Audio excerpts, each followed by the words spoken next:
नमस्कार दोस्तों, स्वागत है आपका हमारे YouTube चैनल शिवम एस्ट्रोलॉजी में। बुद्धिमान लोग किसी को नहीं बताते अपने ये 7 राज। प्राचीन काल में हमारे ऋषि मुनियों ने जीवन जीने के कई गुरमंत्र सिखाए। जिंदगी जीने में आज भी ये मंत्र बहुत ही उपयोगी है। अगर हम इन सूत्रों को अपने जीवन में उतार लें तो हमारी जिंदगी की कई मुश्किलें शायद कम हो जाएं। हिंदू दर्शन बहुत ही व्यावहारिक माना जाता है। हिंदू दर्शन के अनुसार हर किसी को ये 7 चीजें किसी को नहीं बतानी चाहिए। इन बातों को हर इंसान को खुद तक ही सीमित रखना चाहिए। किसी दूसरे से ये बातें साझा करने पर मुश्किलों का सामना करना पड़ सकता है। आइए जानते हैं कौन सी हैं ये गोपनीय बातें।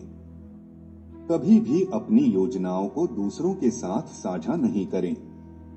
हमें कभी भी किसी भी शख्स को अपनी भावी योजनाओं को नहीं बताना चाहिए, चाहे वह कितना भी करीबी ही क्यों ना हो। हमें नहीं पता होता कि समय के साथ उस शख्स के साथ हमारे रिश्तों में कैसे बदलाव आ सकता है। आपका प्लान आपका ही प्लान होना चाहिए। कोई आइडिया परफेक्ट नहीं होता है और अगर आप किसी को अपना आइडिया बताते हैं तो शायद आप आलोचना का शिकार हो जाएं या फिर कई बार ईर्ष्या की वजह से सामने वाला शख्स आपके प्लान को पूरी तरह से नकार दे और आप हतोत्साहित हो जाएं। जब तक आपके प्रोजेक्ट अंतिम चरण में ना हो तब तक बिल्कुल भी किसी से उसे शेयर नहीं करें। हर किसी की जिंदगी में कुछ बेहद निजी और गोपनीय बातें होती हैं। इन बातों को हमेशा खुद तक ही सीमित रखना चाहिए। आपकी नींद, खाना और सेक्स से जुड़े जो भी मुद्दे हैं, उन्हें जगजाहिर करने की कोई जरूरत नहीं है। अपनी पारिवारिक समस्याओं के बारे में चर्चा ना करें। ऐसा कहा जाता है कि हर घर अपने आप में एक अलग ही दुनिया है। इस दुनिया में जो कुछ भी हो वह बाहर नहीं प्रकट करना चाहिए। घर के लड़ाई झगड़े और समस्याओं के बारे में किसी से बातें करना भले ही बड़ा राहत भरा लगता हो, लेकिन कई बार यह मुश्किलें और बढ़ा देता है। जितने ज्यादा लोगों और जितनी बार इन समस्याओं पर चर्चा होगी, समस्याएं उतनी ही बड़ी होती चली जाएंगी। बार बार उन्हीं समस्याओं के बारे में बातें करने से ऐसा भी लगता है कि ये समस्याएं कभी सुलझाई ही नहीं जा सकती हैं। जो कुछ भी सुने उस पर ध्यान ना दें। हमें कई बार दूसरों की समस्याएं और शिकायतें सुनने को मिलती हैं। कई बार हम बिना चाहे भी इन बातों को सुनते हैं। दूसरे की हर बात पर प्रतिक्रिया देने से बचना चाहिए, खासकर जब बात नकारात्मक हो। इससे हमारी ऊर्जा ही बर्बाद होती है। दूसरों की नकारात्मक बातों में अपनी ऊर्जा लगाने से अच्छा है कि हम सही चीजों में अपनी ऊर्जा खपाएं। नकारात्मक ऊर्जा के साथ घर पहुंचना भी अच्छी बात नहीं है। अपने मानसिक स्वास्थ्य की देखभाल करना आपके लिए उतना ही जरूरी है जितना कि शारीरिक स्वास्थ्य की। घर की समस्याएं घर में ही सुलझाई जा सकती हैं। इससे आपके और आपके करीबियों के बीच कोई तीसरा नहीं आएगा। धीरे धीरे आपके बीच का रिश्ता और मजबूत होता जाएगा। अपनी उदारता। अगर आप किसी के सामने अपनी उदारता की शेखी बघारते हैं तो इससे बुरा कुछ नहीं है। इससे आपकी बहुत किरकिरी हो सकती है। अपने उदारतापूर्ण कार्यों का बखान सबके सामने कभी नहीं करें। नेकी कर और दरिया में डाल। अपने साहसिक कार्यों की बातें नहीं करें। अगर आप बहुत ही साहसिक किस्म के हैं और आपको किसी चीज से डर नहीं लगता है या फिर आपने कोई सराहनीय काम किया है तो इस हवाओं पर छोड़ दें। वे आपकी यशकीर्ति खुद फैला देंगी। आपको दूसरों से ये बातें बताने की कोई जरूरत नहीं है। अपने आध्यात्मिक ज्ञान को कभी नहीं बांटें। अध्यात्म एक ऐसी चीज है जिसे हमें अपने मन के भीतर रखना चाहिए। यह एक अमूल्य निधि है जिसे हर किसी से छुपाकर ही रखना चाहिए। हमारे विचार, सोचने का नजरिया, अध्यात्म सबके साथ साझा नहीं करना चाहिए, क्योंकि हमें पता है कि हर किसी का नजरिया अलग होता है।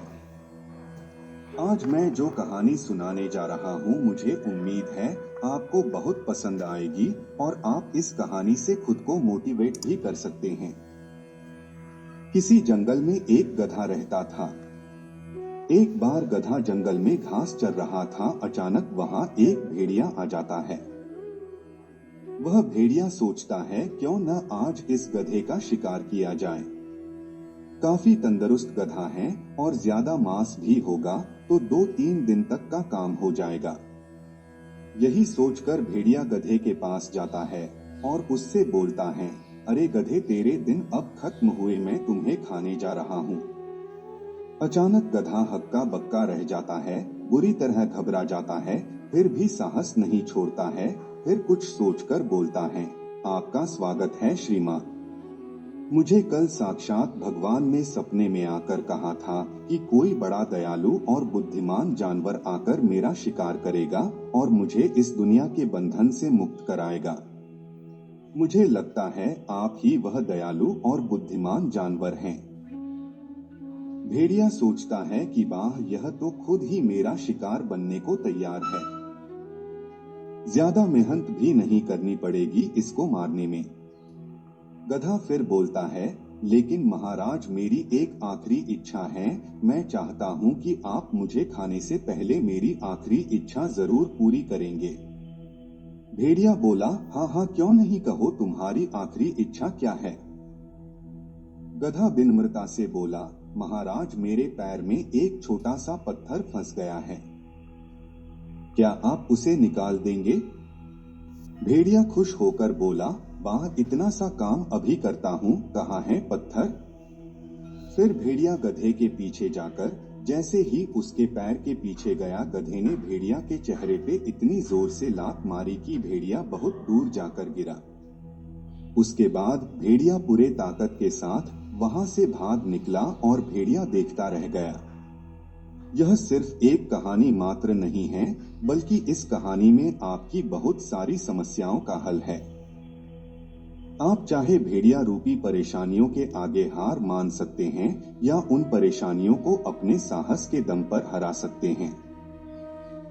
हर इंसान के अंदर कुछ न कुछ विलक्षणता जरूर होती है और परेशानियां तो जीवन का एक मुख्य हिस्सा है।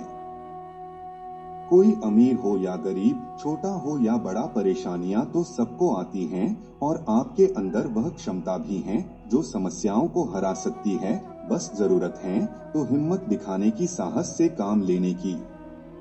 परेशानियां बड़ी नहीं होती हैं, बल्कि हमारे विचार ही समस्याओं को बड़ा या छोटा बनाती हैं। दोस्तों, जब हम साहस और निर्भीकता के साथ अपनी बात पर डटकर खड़े रहते हैं, तो हम हर एक बुराई का अंत कर सकते हैं। इसके लिए जरूरी है हम साहसी बने। कुछ गलत होते देखें तो चुप न बैठें। साहस और चरित्र का मेल ही कामयाबी दिलाता है।